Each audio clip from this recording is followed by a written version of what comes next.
Campus EduRénov, le podcast de la rénovation du bâti scolaire. Un programme EduRénov en partenariat avec Rénovacteur. Bonjour, bienvenue à tous. On est toujours en direct du campus EduRénov avec notre invité Gilles Vauquelin. Bonjour Gilles. Bonjour. Vous êtes directeur de la transformation écologique à la Banque des Territoires, donc on est un peu chez vous. En plus, vous êtes spécialiste du sujet. On va parler justement de cette rénovation des bâtiments tertiaires et notamment des bâtiments scolaires.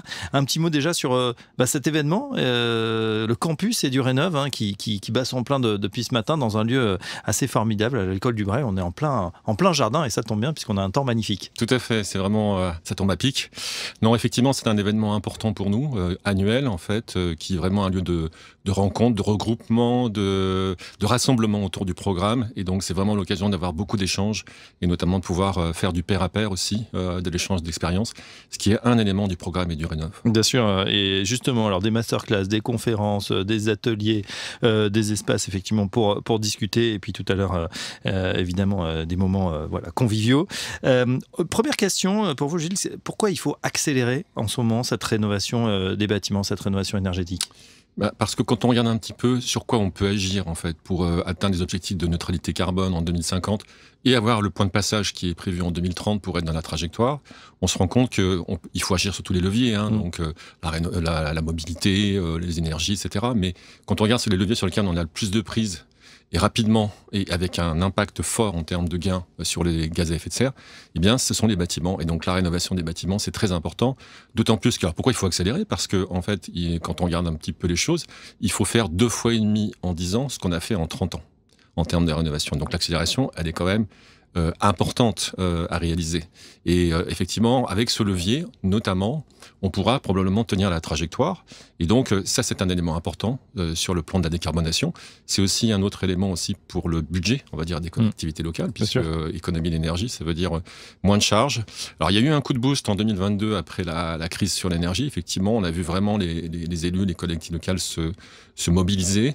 Quelque part, on n'avait pas le choix. Il y avait cette flambée de la molécule, comme on dit, un prix de gaz, de l'énergie d'une manière générale. Donc là, on a senti le vent du boulet. Il fallait faire quelque chose. Aujourd'hui, on est revenu sur les prix de 2019. Est-ce qu'il y a toujours cette urgence ?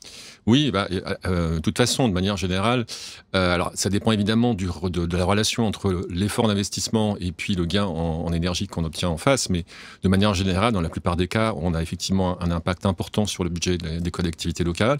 Et puis, de toute façon, on voit bien que la conjoncture sur les finances publiques pousse quand même à maîtriser ses charges de fonctionnement. Donc, c'est un investissement sur le long terme qui est probablement très rentable de ce point de vue-là également. Justement, on voudrait en savoir un petit peu plus sur la Banque des Territoires, comment elle intervient pour financer ce chantier colossal de la transition écologique et énergétique. Alors, quand on regarde un petit peu les chiffres justement de la transition, grosso modo, on dit, quand on prend le rapport Pisani-Ferry qui est sorti l'année dernière, il dit grosso modo il faut augmenter à peu près de 2/3 les investissements verts entre guillemets pour faire la transition écologique d'ici 2030.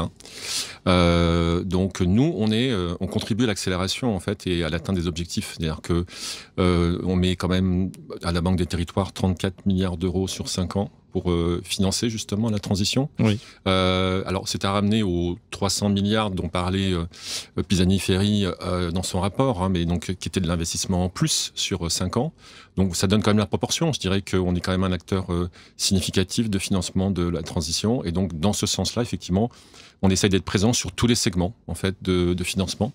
Je l'ai dit tout à l'heure, les énergies renouvelables, la mobilité, mais évidemment aussi la rénovation des bâtiments. C'est même le premier poste en fait. Quand vous regardez les 34 milliards, grosso modo, vous en avez presque 40-45% qui financent la rénovation des logements sociaux, la rénovation des bâtiments des collectivités locales, la rénovation de l'éclairage public aussi, qui rentre aussi dans le champ de nos financements.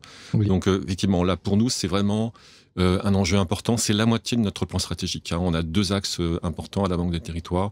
D'un côté, la transition écologique, de l'autre, la cohésion sociale.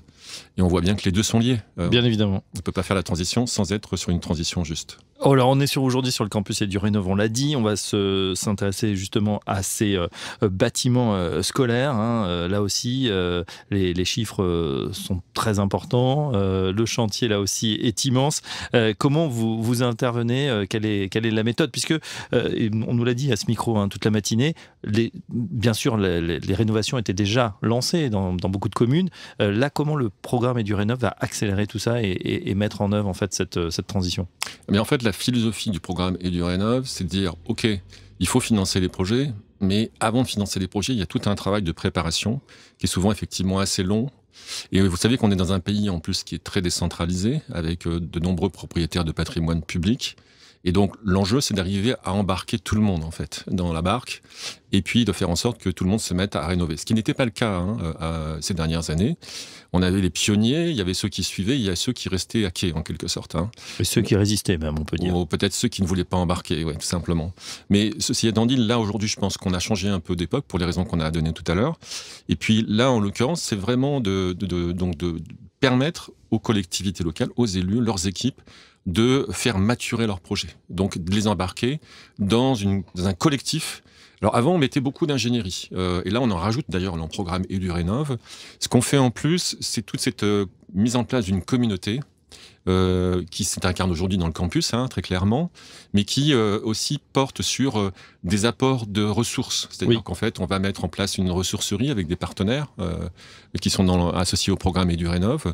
On met effectivement, j'ai dit tout à l'heure, des crédits. On a passé un partenariat avec Acté pour bonifier les ingénieries vis-à-vis des préparations de projets.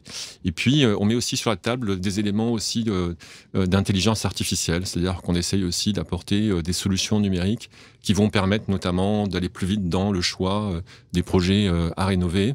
Et puis après, on essaie de prendre un peu par la main. Alors, mais simplement, c'est très libre Edurénov, c'est-à-dire qu'en fait, en fonction du besoin exprimé par la collectivité locale, on va le prendre tout au début, on va le prendre en cours, on va le prendre même à la fin au moment du financement. Voilà, donc c'est tout à fait souple, je veux dire, en termes d'entrée. Simplement, on s'est donné un objectif sur 5 ans, de faire entrer, d'accompagner 10 000 projets de collectivités locales, de rénovation de bâtiments scolaires. Alors quand on dit bâtiments scolaires, c'est un peu large, c'est écoles, collèges, lycées. On y met aussi les bâtiments périscolaires, on y met aussi les crèches et éventuellement des bâtiments universitaires. Donc voilà, tout ça c'est embarqué dans notre programme.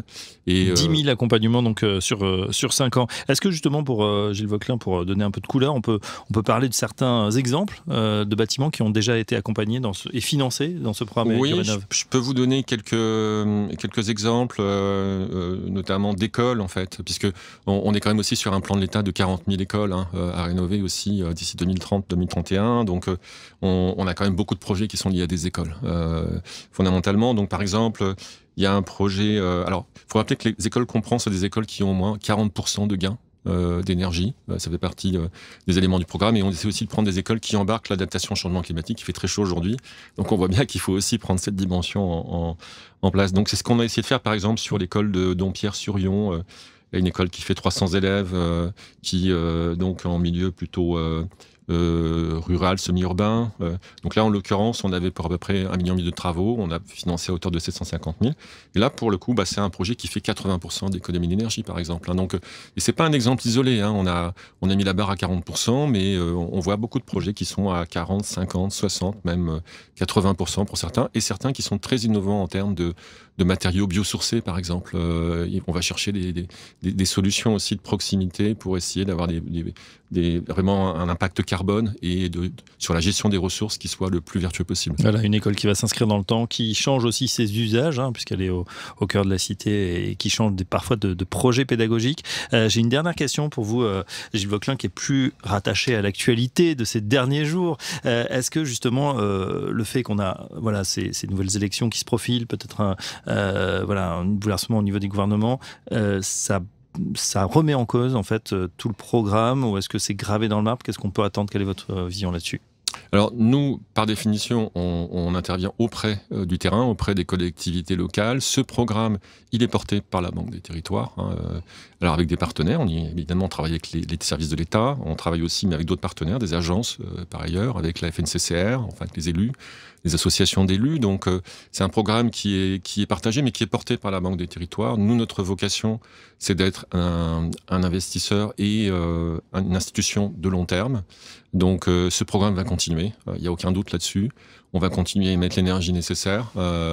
Et puis, je pense que de toute façon, je suis pas inquiet sur l'aspect, on va dire, quand même impérieux et prioritaire de la rénovation des bâtiments, pour toutes les raisons qu'on a données en début de ce podcast.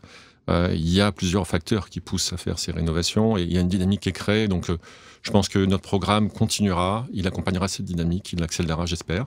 Et puis, on verra effectivement quel est le positionnement de l'État dans quelques semaines, mais moi, je suis assez confiant. Voilà, donc confiance de la part de Gilles Vauquelin. De toute façon, c'est vrai, cette transition écologique, c'est le chantier du siècle, on va le dire, et donc il faut s'en emparer au plus vite. Merci Gilles Vauquelin, je rappelle que vous êtes directeur de la transformation écologique de la Banque des Territoires, et à très bientôt sur Rénovacteur. Merci beaucoup. Campus EduRénov, le podcast, un programme EduRénov en partenariat avec Rénovacteur.